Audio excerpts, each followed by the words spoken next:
Valdemar, ¿estás ahí? Recién estaba en una sala y no había nadie.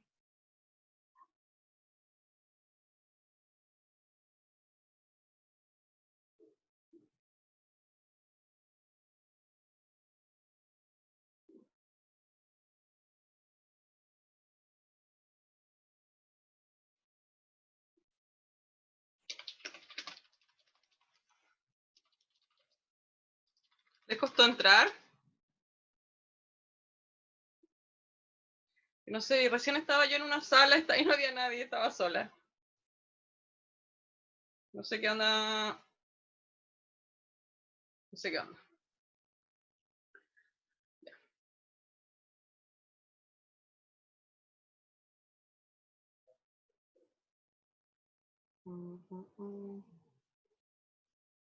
Sí, recién no sé por qué estaba yo sola y nadie podía no entrar.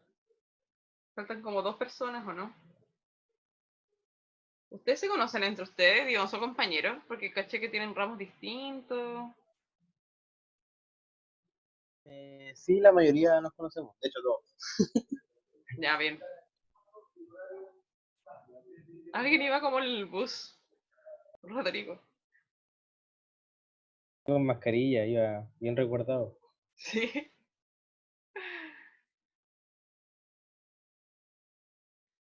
Ya. Entonces, ya chicos, disculpen esto, en verdad, hoy día ha sido un día horrible para hacer clases online. No sé si el internet o yo tengo mala cueva, no sé qué.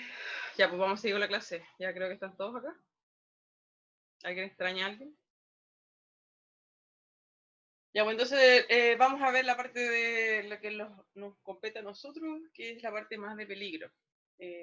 Todo el resto que hablé es más como de la geofísica. ¿Ustedes tienen geofísica en su malla curricular? Sí, Ya lo hicieron, ¿cierto? Supongo. sí, hace rato. Ya.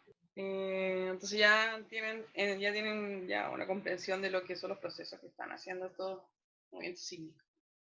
Entonces, bueno, lo que estábamos hablando, pues el peligro va a ser una probabilidad al final. Aquí vamos a entender que todos los riesgos generalmente se evalúan con probabilidades y con matrices de riesgo.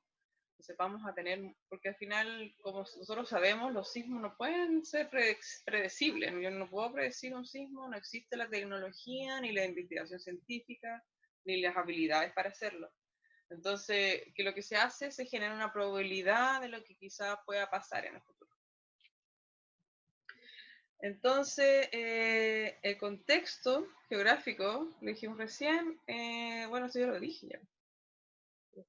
Bueno, el contexto geográfico nosotros estamos en una subducción. Ahora, esto es importante. ¿Cuáles son los factores desencadenantes de un sismo? ¿Qué cosa me va a generar a mí un sismo? Entonces, ya, básicamente lo que dijimos recién, que la placa, la energía que se genera por la compresión que hace la subducción en la placa continental, va a hacer que existan fallas geológicas que van a generar estos terremotos, que son los tipos C, que son los intercontinentales. Ahora, ¿qué zona es más probable a tener sismos? Van a ser las zonas que van a haber gaps o lagunas sísmicas, se habla en las publicaciones científicas. Hablan de estos gaps donde no han habido grandes terremotos y se considera que como no han habido, es bastante probable que tengan la energía acumulada necesaria para poder generar otro. Entonces al final, si bien no existe una forma de predecir, oye, aquí mañana, o como los decían los de esos brasileños que decían, no, 2 días más va a haber otro, eso es una falsedad. Onda, lo que debemos hacer es decir, oye, aquí hace mucho tiempo que no hay ningún evento sísmico grande, considerable. Esto lo que me está diciendo es que la subducción, en la zona de subducción, se está acumulando mucha energía y probablemente en algún momento en el futuro va a terminar de estallar. Ese futuro puede ser mañana o en 1000 años más. Estamos hablando en futuro del tiempo geológico, que ustedes ya saben es muy distinto al tiempo del ser humano. Entonces, como les decía yo, no existe ninguna organización ni gobierno capaz de predecir exitosamente la ocurrencia o la fecha que puede producir un terremoto. Así que si tienen familiares o amigos que creen en esas cosas, por favor, háganlo, irse por el camino correcto de que esto en verdad no... Esos son falacias. Entonces, todo el estudio de las características de los terremotos que han ocurrido en Chile y sus efectos que generan en la superficie, nos ha permitido crear distintas ordenanzas y normas de diseño en la construcción que han sido modificadas y refinadas por el estudio de cada nuevo terremoto en el país. Porque igual es la idea de la ciencia también, de poder generar un estudio que sea vinculante con lo que son las leyes en torno a lo que es construcción en este país. A veces es un poco tarde, porque no sé si ustedes saben, pero el gran gap sísmico que había aquí en el terremoto del 2010, había un estudio científico que decían que había un gap sísmico, pero en verdad nadie lo leyó, porque ese es otro problema que existe en la ciencia, que los papers se escriben para científicos y de repente queda la información entre nosotros, ¿cierto? Pero la idea es, claro, es poder generar información que sea vinculante con las leyes para que puedan tener un beneficio al país. Todo este estudio, y por eso es muy importante estudiar los sismos, van a maximizar la seguridad y van a minimizar los costos o pérdidas que se pueden generar. Acá tenemos un mapa donde está la mayoría de los grandes sismos que han existido en los últimos tiempos, ¿cierto? Y ahí lo que está mapeado van a ser las zonas de ruptura donde se generaron estos sismos. ¿Dónde está el de Valdivia? ¿Dónde está Valdivia? Está más abajo. 1960, 9.5 acá. Está acá. No sé qué habíamos hablado antes. Entonces solo como los últimos. Entonces, para poder estudiar estos sismos, hay distintas metodologías.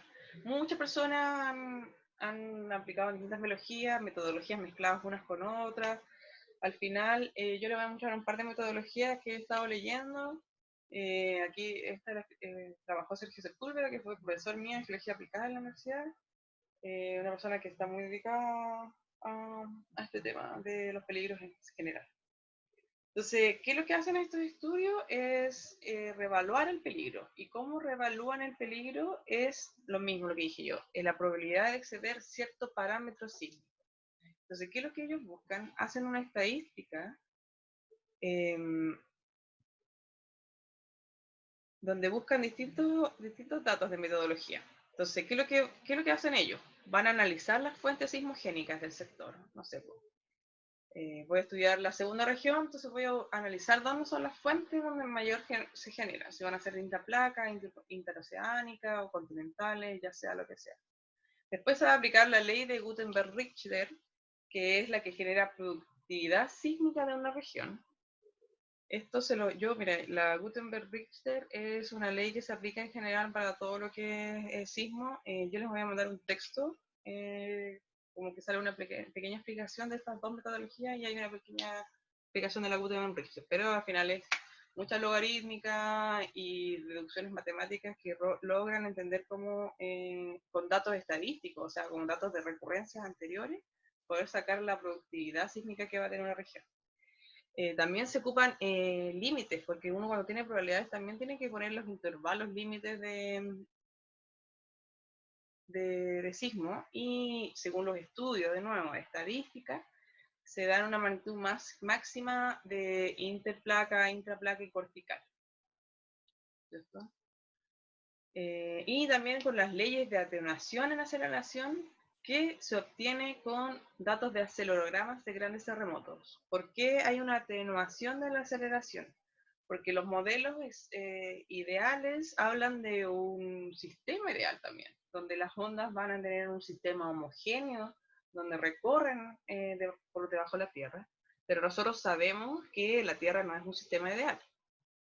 Todo esto, la matemática, la física, la geofísica, está hecho siempre en sistemas ideales. Entonces nosotros aquí tenemos que ver una atenuación a esta aceleración que se va a generada por los distintos elementos y composición que vaya a tener la corteza o la parte del manto o la litósfera en este caso. Ocupando estos datos, que al final es límites, probabilidad y estadística, vamos a poder, bueno, viste aquí, con esto podemos sacar la ley de Ruthenberg, que al final lo que hace es, ya, ¿cuántos sismos hubieron de 3? ¿Cuántos tuvieron de 3? 5. Y usando esos datos vamos a poder generar nuestras ecuaciones.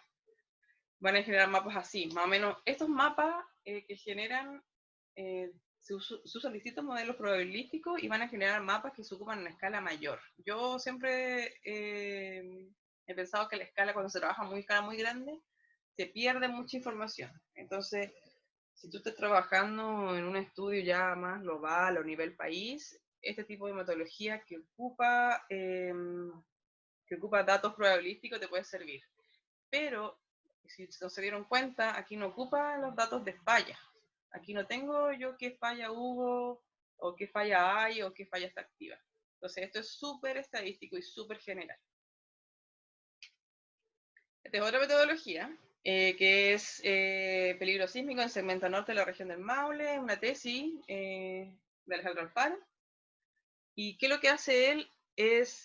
Consiste en definir y caracterizar las principales fuentes sismogénicas de la zona. Hacen lo mismo, se revisa bibliografía, imágenes aéreas, satelitales, y aquí sí ellos ocupan los rasgos estructurales predominantes de la geología en la zona de estudio. ¿Por qué? Porque, como dijimos anteriormente, hay que tomar en consideración, cuando uno trabaja en una escala más local, la neotectónica, que se llama, que es la tectónica de ahora del Mioceno o Holoceno.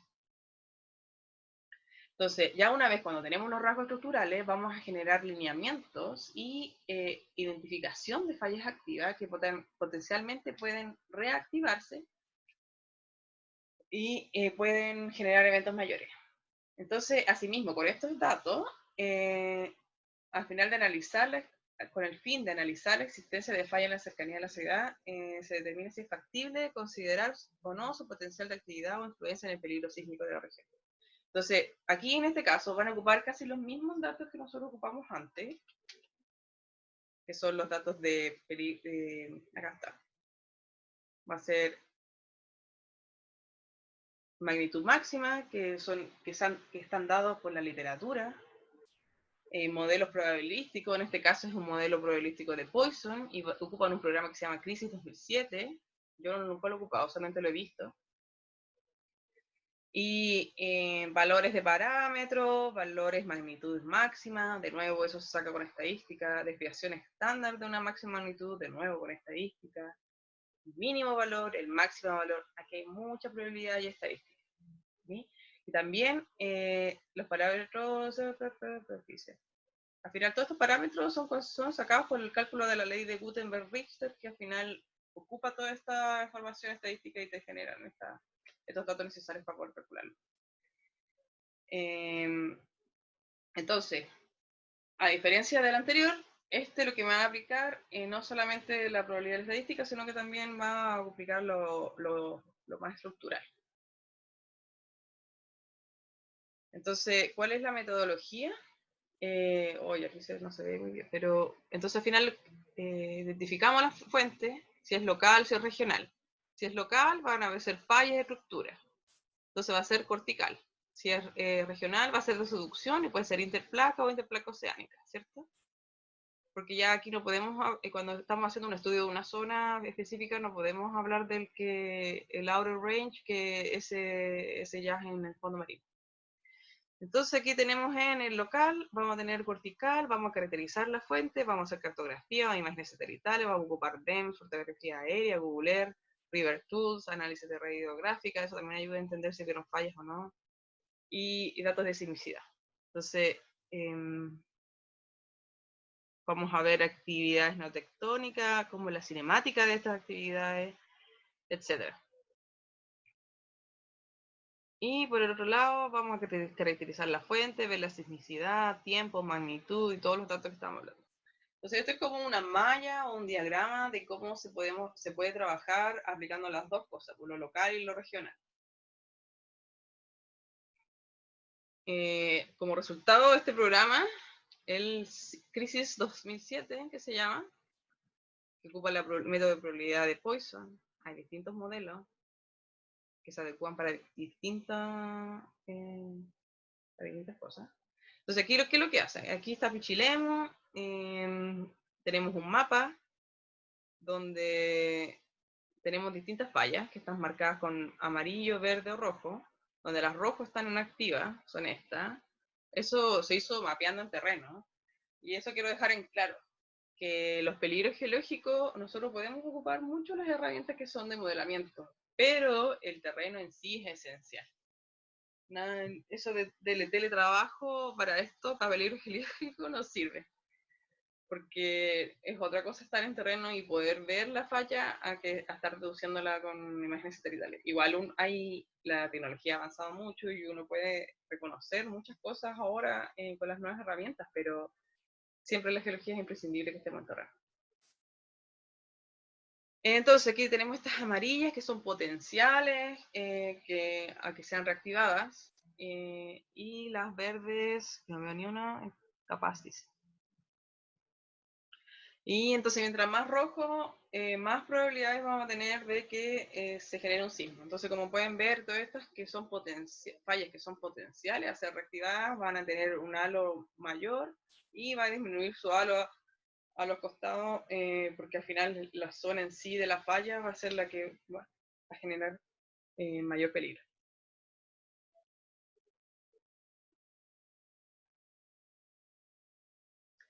Entonces, aquí volvemos al tema de la neotectónica. Lo que hablábamos, no sé si ustedes lo vieron en estructural, porque mucha gente se preocupa más de las fallas antiguas y las fallas nuevas como que no le toman tanta consideración. Entonces, la neotectónica va a referir a la tectónica reciente y cubre un tiempo desde el Mioceno hasta el presente. Este concepto abarca movimientos verticales y horizontales, sus deformaciones, desplazamientos resultantes, ¿cierto? Entonces, ¿hay algunas fallas famosas, activas que ustedes conozcan? ¿Alguien quiere hablar?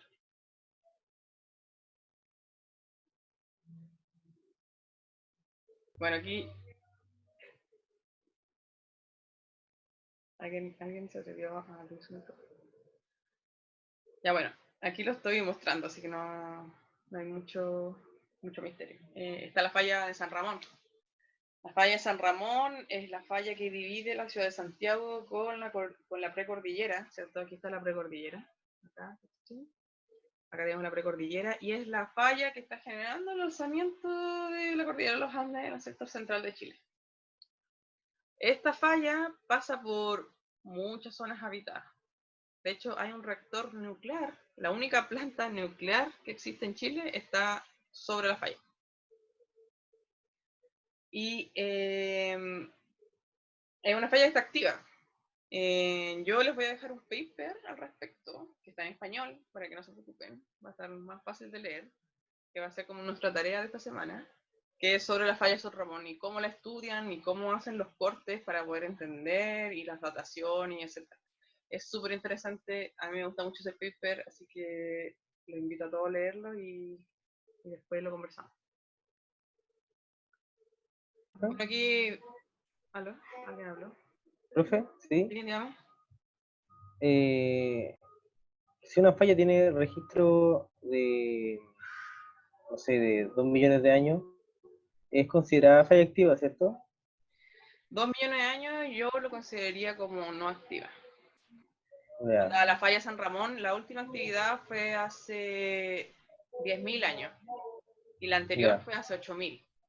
Y eso es ya, perfecto. considerado, es considerado como en estos tiempos, ¿cachai? Ya, eso es casi holoceno. ¿Sí? Ya. Pero una falla puede haber estado activa todos esos millones de años, pero si su última actividad fue hace 2 millones de años, yo ya la consideraría como inactiva. Pero todo puede pasar, hay volcanes que están dormidos años y años y vuelven a reactivarse, entonces ustedes saben cómo es la Tierra. Bueno, esta es una foto que saqué yo en terreno, ahí ¿por qué yo digo que es una falla activa o una falla neotectónica? Una característica es que está la falla en un depósito, ¿cierto? Nosotros entendemos que los depósitos en general son de cuaternario porque no han tenido tiempo para litificarse, ¿cierto? Son antiguos suelos que están en proceso de convertirse en roca y en este caso están fallados. Entonces, ¿qué me dice eso? Ah, ya, es un depósito, no es una roca, entonces es relativamente nuevo, debe tener menos de 15.000 años, entonces yo lo considero ahí que hay una falla activa. ¿Se entiende?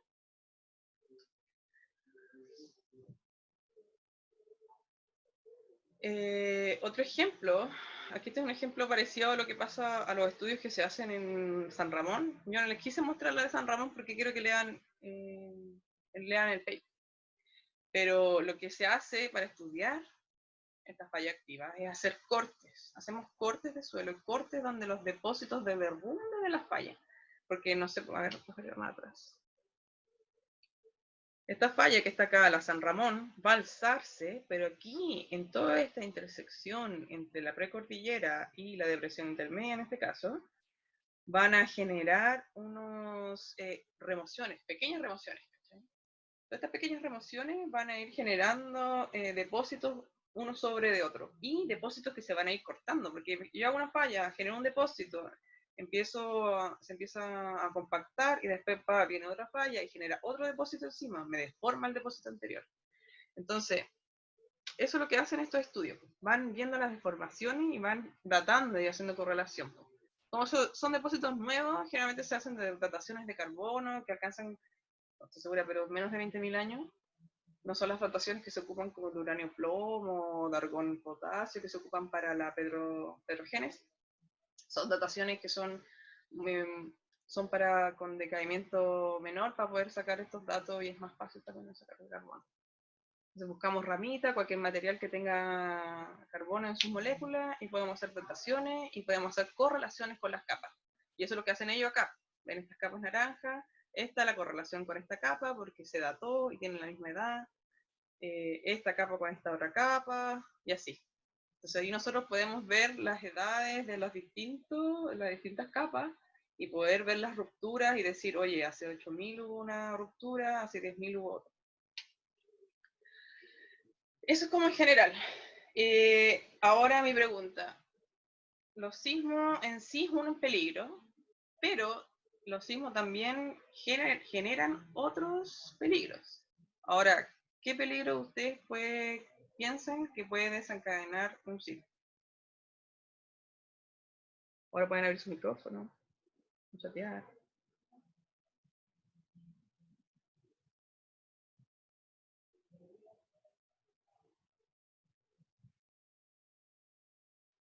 Ya, sí, remociones en masa, ¿cierto? Lo que estaba hablando recién, pues, cuando se alza una falla, vamos alzando la cordillera, vamos generando estos conos de remociones típicos porque vamos a mover tierra. ¿Qué otro puede generar?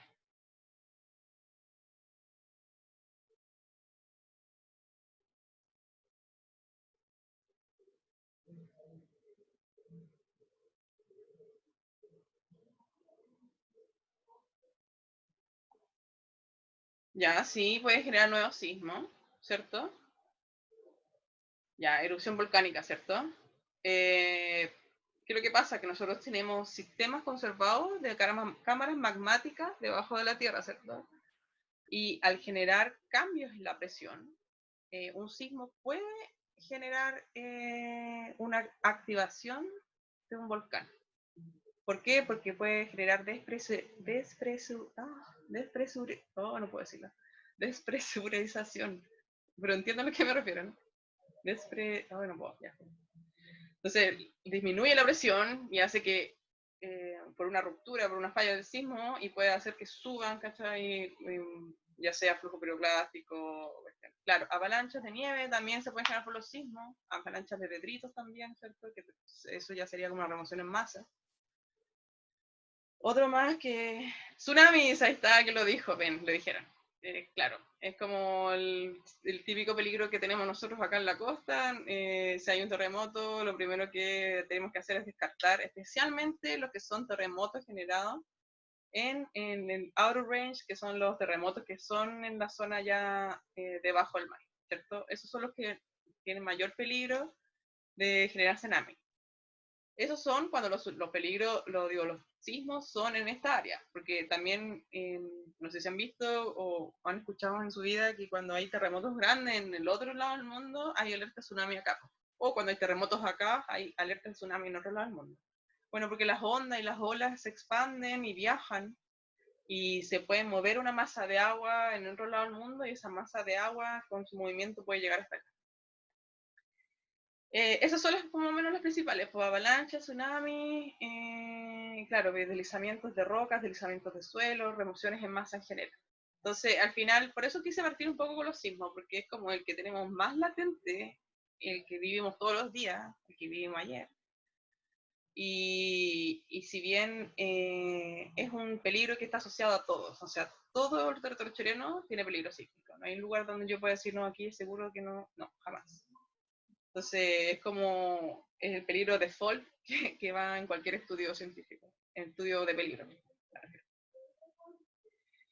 Y,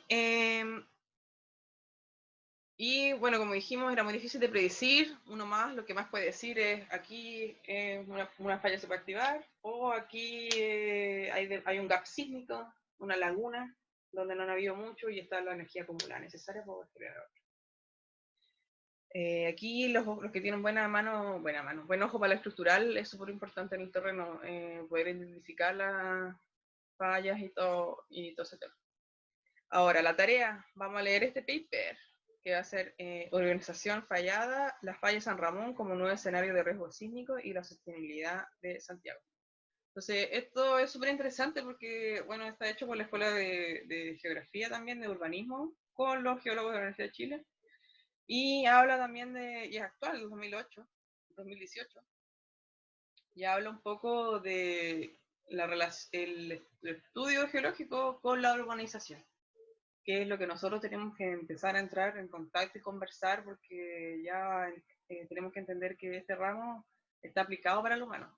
Entonces tenemos que relacionarnos con ellos y entender cómo funciona el urbanismo, que es un tema súper delicado porque las ciudades se construyen antes de que existiera el conocimiento. Entonces es un tema que estamos en constante pelea y en constante tratando de difundirlo, porque mientras más se sepa, vamos a reducir el riesgo. Entonces, para los que no fueron la primera clase y están recién incorporándose, les comenté que una de las pruebas departamentales va a ser una disertación hipótesis de algún peligro famoso, se puede decir, que haya sucedido en Chile. Y los que ya están tomados, creo que fueron tomados así como el mismo día, son los del aluvión de Chañaral, 2015, la erupción volcánica del Chaitén, no, ese es el 2008, sería que 2008 y esta es el 2010, ¿cierto? Sí, esos son los que me mandaron mail. Esas son las personas que creo que es Darlene, Valdemar y otra persona más que no recuerdo el nombre. Me estoy recién abriendo los nombres, más encima sin ver sus caras, como que me cuesta más hacer la correlación. Entonces, esos son los temas que ya están tomados para que el resto del curso, que no ha tomado curso, no considere eso. Que no ha tomado el tema, perdón, no considere esos temas. Y bueno, me gustó que ya hay distintos tipos de peligros. Ya está el aluvión, está la erupción y hay un terremoto. Entonces pueden haber tsunami. Hay muchos tipos de erupciones que generan distintos peligros. Entonces, la erupción volcánica de Chaitén, bueno, mejor no les voy a dar spoilers, no lo voy a decir, que la compañera nos va a contar todo en su disfrutación. Y quería conversar con ustedes también el tema del horario de clase. Yo como que arbitrariamente he decidido las horas, pero me gustaría considerar su opinión, qué es lo que piensan al respecto. Pueden abrir su micrófono. Voy a sacar una impresión de pantalla. ¿Está bueno este horario? Mira, yo traté de hacerlo un poco antes de las 3 porque como que yo sabía que esto iba a pasar, porque mi internet estaba malo y mi diapositiva era muy larga. Entonces, hacerlo en dos partes, igual fue un poco conflictivo porque como que colapsó un rato, pero Está súper buen horario, profe. ¿sí? Sí, ¿Me sí, parece bien? sí, ¿Hay buena alguien que hora. se opone? Sí, pues la idea es que ahora que la primera clase fue más corta porque fue como la introducción, pero ahora que vamos a entrar en los peligros, ya las clases deberían ser más largas. Entonces, esta particularmente es como la más corta, creo. Bueno, y la idea también era hacer cosas prácticas, pero yo creo que cuando hagamos lo de... ¿Ustedes tienen ARGIS? Esa pregunta tenía que hacer. ¿Ustedes tienen ARGIS? ¿Todos tienen ARGIS? Sí, sí, sí, sí, sí, sí, sí, sí, sí. Ya. Porque quiero que cuando pasemos los volcanes, me gustaría que modeláramos en la arceta y modeláramos la... Bueno, la arceta tiene para modelar lares, avalanchas, flujo de detritos, porque al final, bueno, después le vamos a ver. Seba Medina, ¿me escuchas? Ya, entonces todos tienen, ya, bacán, todos tienen el GIS. Después más adelante, eso va a ser uno de los trabajos que vamos a tener, porque ustedes saben que tienen estas pruebas grandes, una va a ser escrita, otra va a ser las disertaciones, y vamos a tener distintos trabajos chiquititos que van a ser parte de sus notas también, porque eso va a ser una tarea en GIS. Después me gustaría hacer una tarea en la zona, pero ahí vamos a estar viendo. Entonces la tarea que tienen ustedes ahora es leer el paper y yo les voy a mandar un resumen que hice yo sobre las metodologías que les mostré, que habla un poco más de la matemática y es una lata, pero es necesaria para poder hacer lo de los peligros sísmicos. Entonces la gracia es que la otra clase también hagamos en dos partes porque vamos a partir hablando un poco del paper. Entonces, para que, no sé, si tienen dudas sobre el paper, las podamos resolver, o si tienen si tienen comentarios, me gustaría saber qué piensan al respecto también. La gracia es que podamos interlocutar entre nosotros, porque siento que es como un monólogo. Ya pues chicos, yo ya saqué la asistencia. Voy a subir la clase. Voy a tener que pegar las dos clases y me voy a demorar un poco. Les voy a mandar la clase y les aviso cuando tenga Moodle activado porque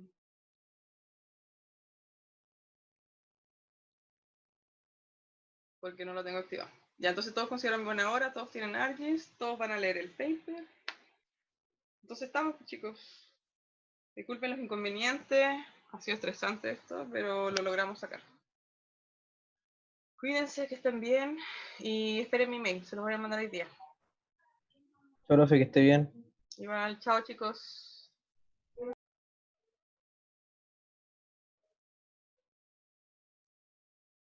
Seba, pide a tus compañeros que alguien te mande el GIS. Ojalá podamos hacer esta tarea ya cuando pase la cuarentena. Por eso voy a tratar de alargar el tema de tsunami, digo el tema de tsunami, el tema de volcanes más adelante. Pero por eso hay tiempo todavía, yo creo que en 3 semanas más. Le estoy hablando y no está. No está, no, sí está.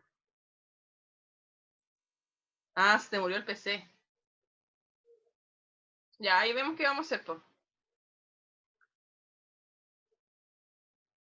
Sí, la pauta de la disertación es que como la profe Alejandra se fue, ya está con licencia prenatal, estaba recién conversando con la nueva persona que está a cargo y que me está entregando esta información. Pero yo creo que sí, esta semana no tiene que pasar. Eso, pues, chicos, que estén bien. Chao, chao. Chao.